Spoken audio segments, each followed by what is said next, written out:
How's it going, everybody? Texas Man here. I hope you guys are all having a fabulous day. Please give this video a thumbs up if you guys really enjoy it. Subscribe if you guys have not already.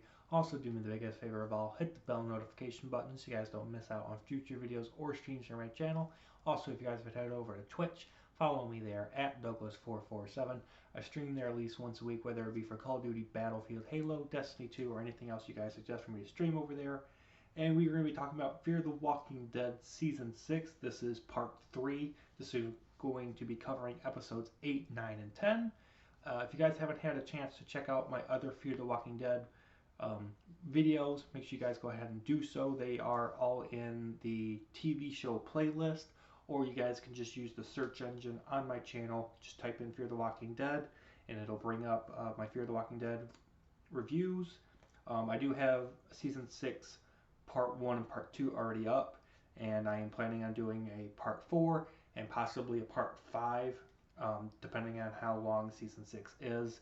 Me doing it where I'm reviewing 3 to 4 episodes just makes it where I can get more videos out for you guys and make it so they're not too long and not too short.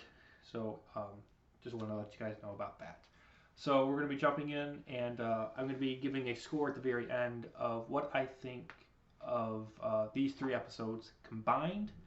I should be doing a full score video, or just part of the last part of what I thought of the entire season as a whole.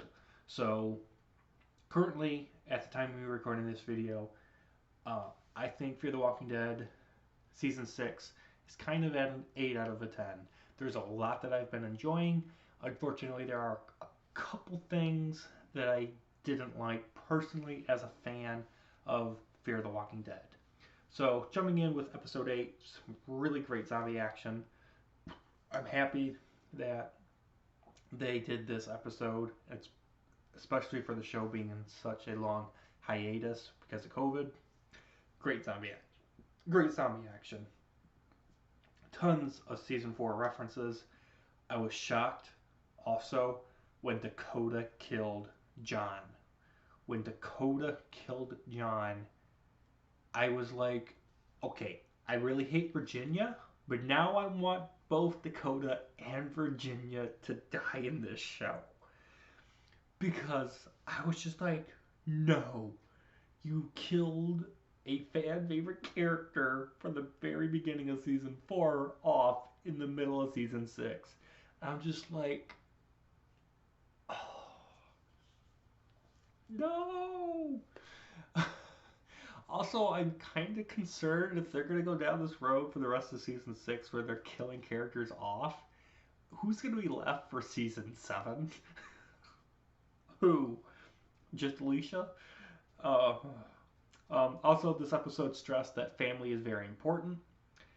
The way also in which John died, becomes a walker, and then gets killed by his wife June, I felt like it was a really bad way to kill the fan favorite character off. I didn't like it.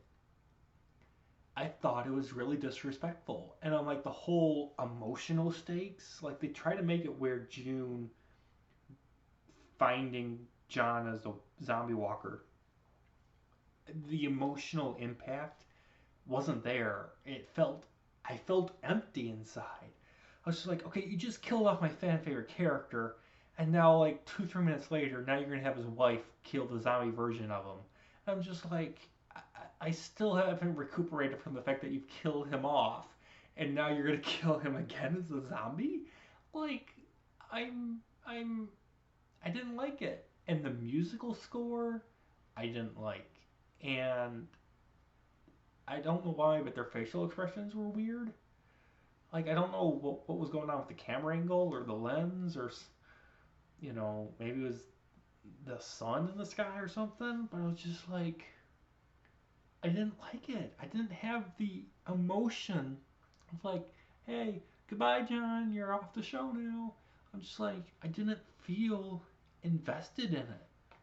There was no shock and awe. I was just like, they kill another character off that I really enjoyed in the show. why do they keep killing characters off that people actually care about? Like, I'd be fine if you killed someone that I don't care about. I just, I didn't like it. I really didn't like it.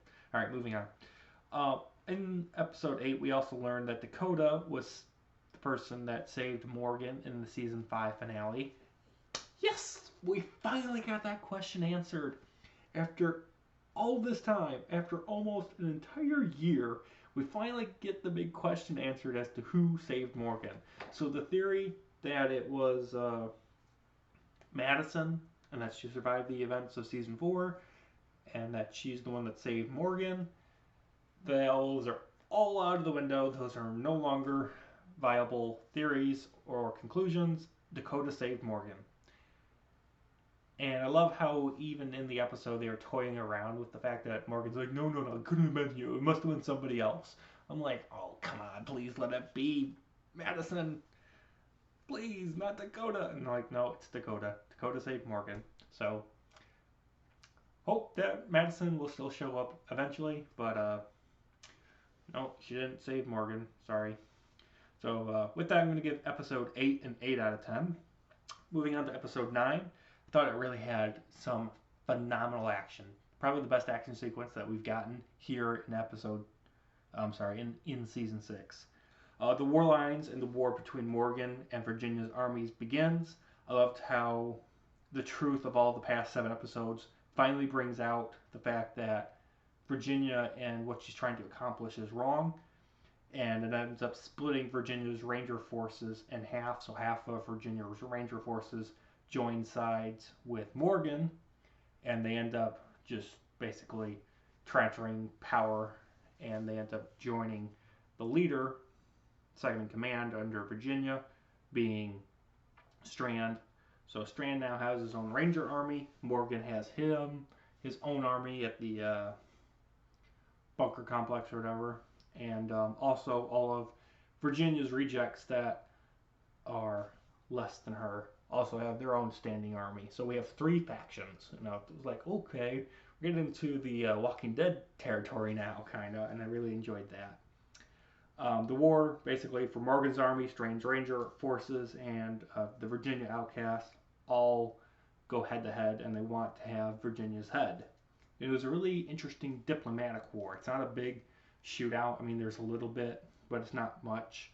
No one really dies. It's more of like, hey, we got to do better than this. Yeah, we've taken out her empire with firing a few shots, and her empire's no longer standing. She's not a threat. She's in prison. She ain't going anywhere. She's not going to do anything. So I really enjoyed that. We also get the shocking discovery that Dakota is actually Virginia's daughter, not that Dakota is Virginia's sister. So I enjoyed that shocking twist. And I thought it was like, okay, whatever. It didn't bug me, but I was like, when it happened, I was like, oh, that makes sense, I guess. June also gets justice for John's death and everyone else's death, and she ends up killing Virginia in prison, and because of that, she ends up leaving the settlement because she knows that she's probably not welcome back or she's not welcome to stay. So with that, I'm going to give episode 9 a 9 out of 10. And then for episode 10, we had a lot of great season 1 references for what I call the haircut guy, aka Daniel. We also get some references to season 3 and the finale where Strand ended up shooting Daniel in the face, and we learned what Daniel has to live with and what his face looks like without any cosmetics. It was also really shocking and a very sad moment to realize that such a loved character from all the way at the beginning of the show, from season 1, episode 1, is starting to lose their memory. And because of the memory loss, Daniel almost ends up killing people within the bunker camp that Morgan has created. At the very end of the episode, for 10, Daniel ends up leaving Morgan's group and he joins Strand's Ranger army. And we also get to see that Virginia's rejects, Strand's Ranger army, and Morgan's forces all have a treaty, kinda, where it's like, okay, if something happens to one of your settlements, the other two will come to aid you. So with that, I'll give episode 10 a 9 out of 10. So like I said, so far I'm enjoying Fear the Walking Dead season 6. And with that, I'll give episodes 8, 9, and 10 a combined 8. And the show right now is sitting at a pretty good 8. I'm really enjoying it. I'm looking forward to the rest of the season. And I'm really interested to know how it's going to conclude for season 6 and lead into what is supposed to be happening of a season 7. So thank you guys so much for watching. You guys have a great day. And I'll see you guys all in the next video or stream.